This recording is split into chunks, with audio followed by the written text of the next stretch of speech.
清明节又称踏青节、行清节、三月节、祭祖节等，是中华民族古老的节日，也是最重要的祭祀节日之一，是祭祖和扫墓的日子。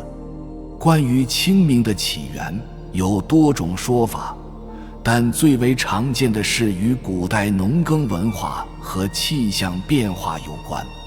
在古代，人们根据气象变化和农作物生长情况，将一年分为24个节气，清明就是其中之一。清明时节，气温逐渐升高，天气逐渐转暖，正是春耕春种的好时节。同时，清明也是春季的一个重要节点，标志着冬季的结束和春季的开始。除了与农耕文化有关外，清明的起源还与古代的气象观测有关。在古代，人们通过观察天象和气象变化来预测天气和农作物的生长情况。清明时节，天气清朗，阳光明媚，万物复苏，人们认为这是一个吉祥的时刻，适合进行祭祀和扫墓等活动。在清明节这一天，人们会回到自己的家乡，祭拜祖先，扫墓祭奠逝去的亲人和朋友。这是一种表达对逝去亲人的怀念和敬意的方式，也是传承中华民族传统文化的重要方式之一。清明节，传统的4大祭祀节日之一，在民间讲究颇多。这天人们都会忙碌着祭祀先人，同时还要在这之前把坟墓整理好，一些杂草之类的也要在清明节处理好。我们当地把这个行为称之为垄坟，也是把逝者的居住环境重新整理一番。人们认为这样就可以得到其庇佑，在新的一年当中会事事顺利。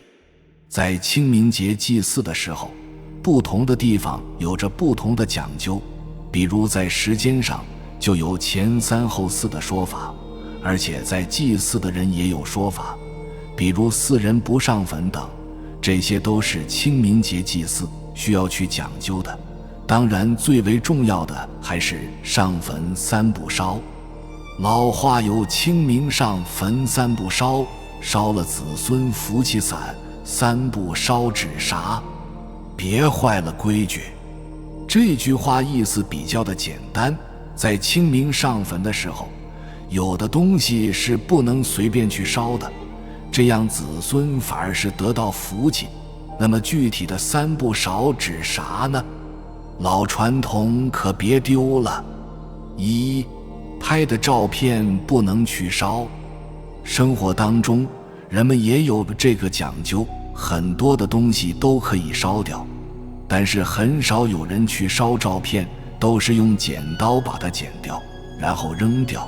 烧到照片的话，会被认为是不吉利，甚至还有可能造成一个大的误会，以及一些不必要的纠纷。甚至还有人认为，祭祀先人的时候，如果把自己的照片烧给了逝者，也会给自己带来一些麻烦，尤其是在生活当中会带来不顺或者灾祸，甚至会影响到子孙的一个福气。2. 清明伞不能烧。何为清明伞呢？这个其实是送给先人的一种花，但却又不是真正的花，它是用纸片做成的。送清明伞的目的就是寄希望先人可以在那边不会被风吹雨打，有了伞的保护，他们就可以过来领钱，同时还能给子孙带来福报，最为关键的是不会被淋湿。都说清明时节雨纷纷，这个时候雨水比较多，那么送清明伞给祖先，也是寄托着一个思念之情，同时也是希望庇佑自己。3. 一坟不烧2纸。这个2纸有2个意思，一个是同一个坟去烧2次纸，还有一个意思是家里的人，比如兄弟姐妹之间烧了多次纸，这个都是2次纸。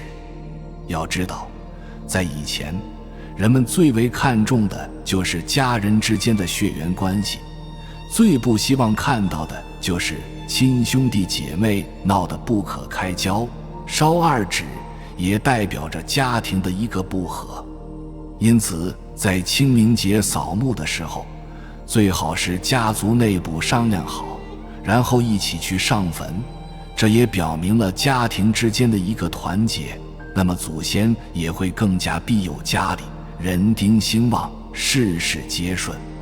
清明上坟3不烧，烧了子孙福气散，这些都是人们心中的一种寄托，希望在接下来的日子当中可以顺顺利利，于是形成了各种各样的一个习俗还有讲究，但是其本意是好的，都希望祖先可以庇佑，家庭也能越来越兴旺发达。